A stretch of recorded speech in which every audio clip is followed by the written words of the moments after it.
Over the years, I've helped hundreds of piano players take their skills to the next level, and there's one thing that I keep on hearing over and over. I just want to sit down and effortlessly create my own music. Now, they're not just talking about improvising over a familiar song, they want to improvise something completely original on the spot in real time. So in this video, I'm going to take you through a powerful step-by-step system to do just that. So the next time you sit down at the piano, a new piece of music will just flow out. Let's dive in. To really get the most out of this lesson, don't forget to grab your free cheat sheet which covers every step in the video. The link is in the description. It's completely free. So we're going to do this whole thing in a mode. We're going to do it in the Aeolian mode, which is actually really easy to find. All we're going to do is we're going to take our regular major scale.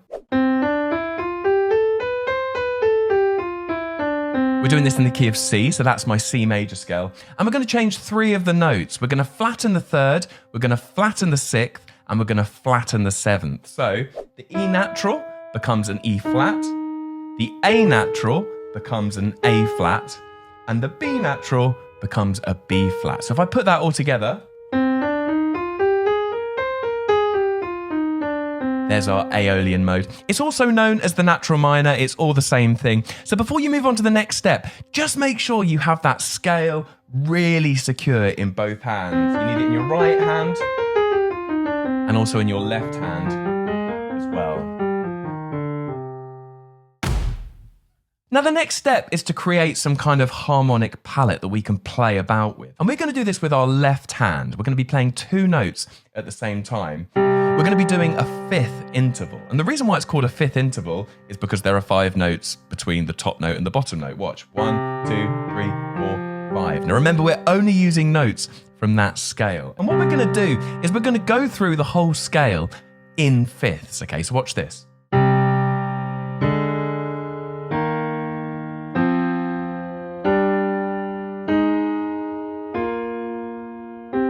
I mean, I'm playing it up in the sort of middle-ish kind of area of the piano, but they sound even better down low. You know, you kind of get these shapes. They sound great.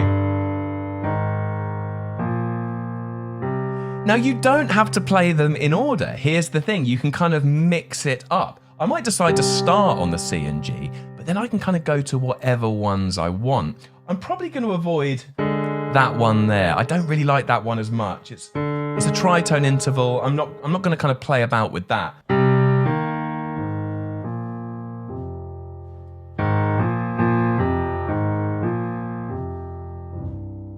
Sounds beautiful. So that's the basis of our improvisation, okay? We're now going to look at adding something in our right hand. So we're going to have a go at playing some melodies on their own in our right hand, okay? And we're just going to use the natural minor scale, this Aeolian mode for this. And in order for this to really work, you have to kind of let go of it maybe not sounding absolutely perfect first time. You need to have a go at experimenting, trying things out, and I guess just not being afraid to make those kind of mistakes and accidentally hit notes that you shouldn't be hitting. I do that all the time when I'm playing. You actually learn half of playing the piano is getting really good at covering up your mistakes, right? I'm just gonna have a go at doing it now, and I'm gonna kind of play about with really simple things like going up, going down, and doing jumps, okay? That is essentially all melodies are, right? That's basically it, okay? In a nutshell. It gets a little bit more complicated than that further down the line, but that's all we need to think about for the moment, okay? Let me have a go.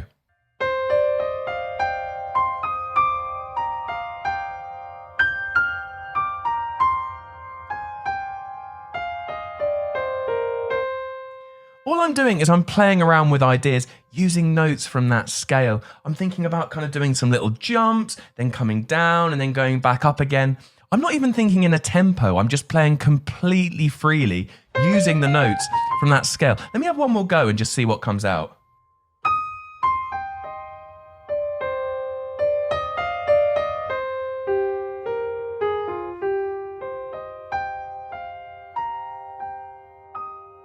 That wasn't, I didn't like that one as much as the first one I did actually. I preferred the first one. But it's kind of quite freeing just to kind of see what happens. And here's a really important thing. Don't stop. If you stop when you make a mistake, you're going to start internalizing that. And every time you make a mistake, it's going to be like, oh, I need to start again. And that isn't how it works. We're making stuff in real time. So we need to practice playing in real time, which means not stopping and just carrying on going, okay? Even if you make a mistake, keep it going. You know, really, really important. So the next stage is to have a go at putting these things together, right? So we've got our left hand fifths, you know, just moving about. We're not necessarily planning what we're going to do. We're just letting our hand go to those shapes that we practiced. And we've got our melody in our right hand using notes from the natural minor. And we're not thinking about any kind of groove, any kind of rigid pulse, all of that stuff. We're just going to play completely freely. There's going to be no counting. We're just going to see what comes out. We can leave long pauses if we want to, all of that really cool stuff.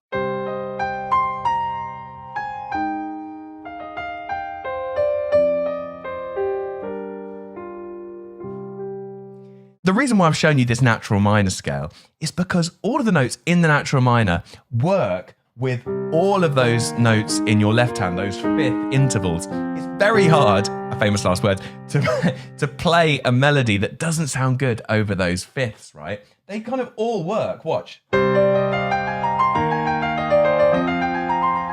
all work.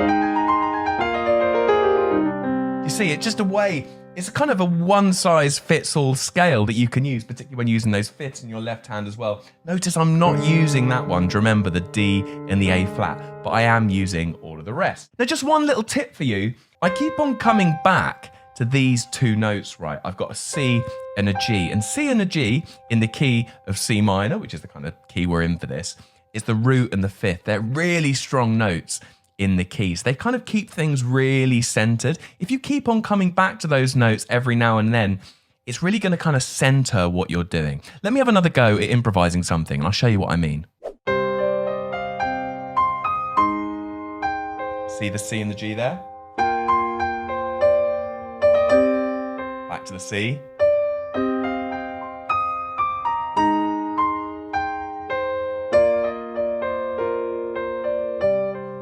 I don't have to keep on doing that, but it's just a way of kind of bringing it home, okay? You can go on a bit of a journey. I'm on a journey back home. You see, it's kind of just a way of kind of tying it up. By the way, if you're enjoying this video and you're kind of interested in the more theory aspect of what's going on, maybe you feel like you've got some gaps in your theory knowledge and you want to kind of fill them in, I think you're really going to like this book here. Look, as if by magic, this is Theory for Rock and Pop Musicians, a practical introduction to contemporary music theory. I spent like 2 years writing these books. It's volumes 1 and 2, and it's kind of got everything I know about music theory. When I wrote these books, I was like, right, there's got to be audio files. It's pretty cool. There's like QR codes, playlists. I even went into a studio with a band and we recorded a bunch of tracks that you can listen to. I'm super, super proud of them. The publisher sent me volume 1 and volume 2 before they were released, and I actually gave those copies to my nan. Here is my nan modelling both books. She's been so supportive all the way through, and I've given her some signed copies of those books. So yeah, she was absolutely chuffed with those. But yeah, go check them out. I think you'll really like them.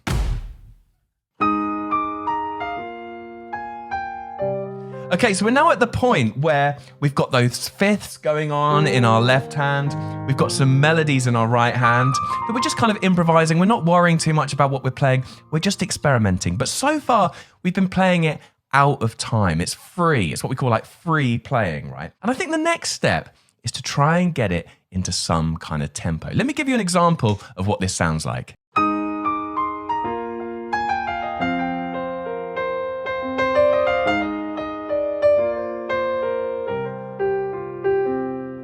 You see, I'm just playing around with the groove. So rather than thinking free, I'm really just hearing this. So I've got that going on in my head. It's almost like a metronome in my head. Now, I'm not playing along with a backing track.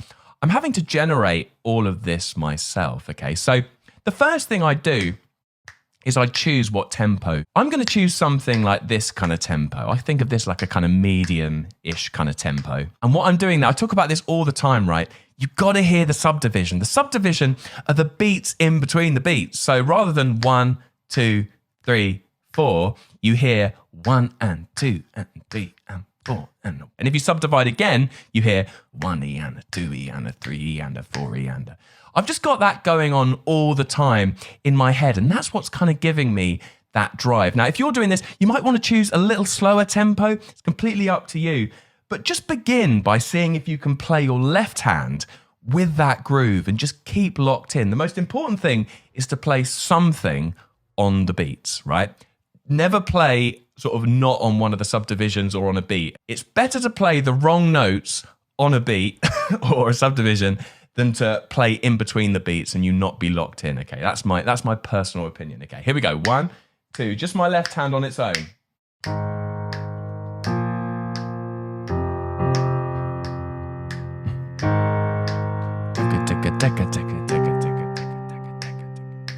I'm kind of hearing that in my head.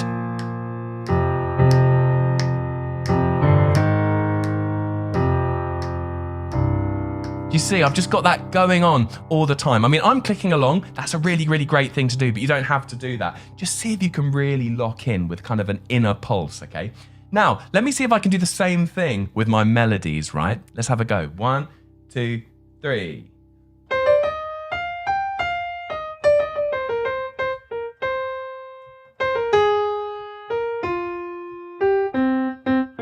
Now, I'm doing quite complicated melodies there. I'm kind of using like 16th notes, what we call semiquavers, all that stuff. But you don't have to do that. Your melody could just be this.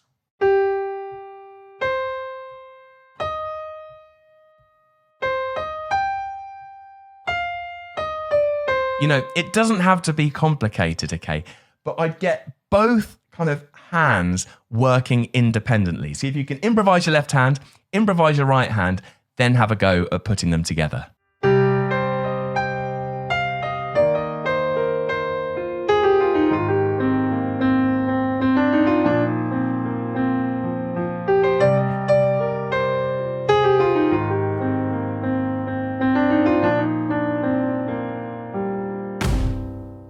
So as with lots of videos on this channel, I want to show you how you can kind of take this to the next level, right? How you can get even more creative with it and kind of build on that foundation. Now, I wouldn't recommend doing these things until you've got like the fifths really secure and that melody kind of in a tempo. But this is kind of how you can kind of up it a bit, right? And make it sound even better. So I'm going to show you something you can do in your right hand and something you can do in your left hand, okay? So this is a beautiful shape.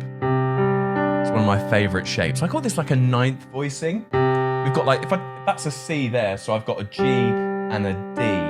It's the root, the fifth, and the ninth. Okay, now these sound absolutely beautiful in your left hand. Particularly if you kind of split it out, you go root, the fifth, and the ninth, you see. And you can do this in several positions on the natural minor. You can do it there, you can do it there.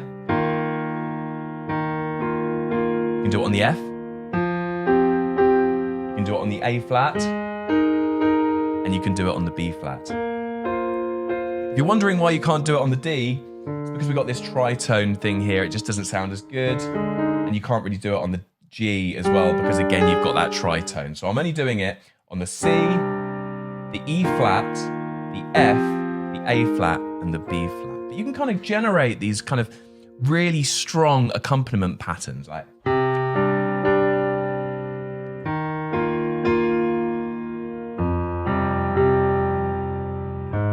You have to be careful some of them don't sound too muddy if you go too low. Really, really nice, okay. So if I add that in with my right hand,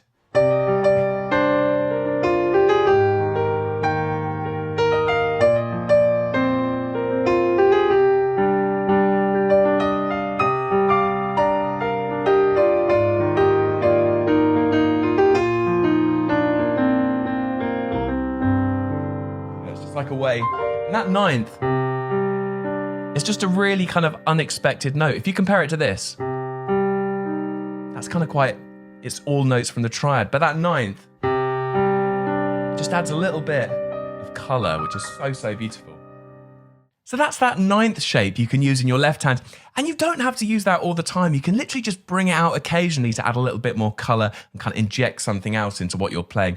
Now, some of you might have spotted there as well that I was also doing some things in my right hand where I was playing two notes at once. And this is a lot simpler than it looks, okay? All I was doing was finding a note, usually either a B flat or an E flat, and I was playing that in my thumb, okay? And I was then using the rest of my hand to kind of improvise a melody.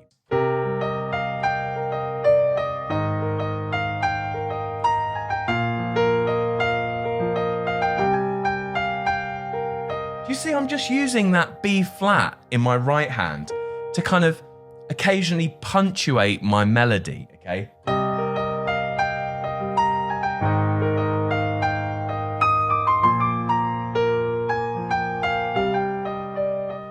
It's just a way of adding something else in. I mean, you don't have to do it with the B flat, you can also do it with the E flat.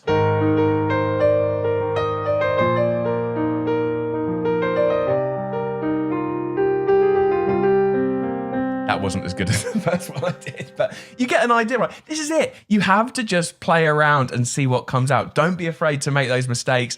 Get creative and just see what happens. To finish off with, I'm just going to play you. I'm just going to have a go at improvising and just seeing what comes out. See if you can spot some of the strategies we've looked at. Let's give it a go.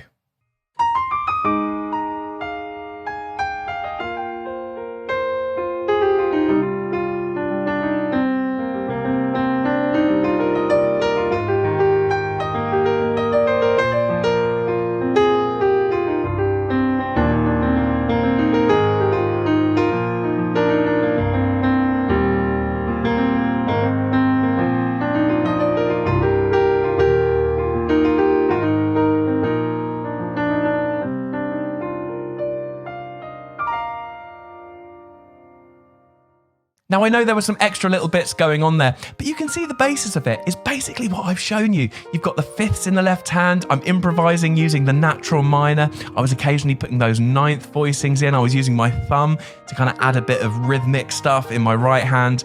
It's all there, and it's kind of a solid foundation to then build on, so you can then improvise things that sound even more elaborate. But it all kind of starts from here. So please do give this a go. I really hope you find it useful. I've also put together that free cheat sheet. It's completely free. It's down in the video description. Go ahead and grab that. I really hope you find it useful. And if you did enjoy this video, first of all, you got to like the video, you got to subscribe to the channel and ding the bell. That really, really helps us out. But as well as doing that, go and check this video out up here. I think you're really going to like that one. Go give that video a click, and I'll see you over there.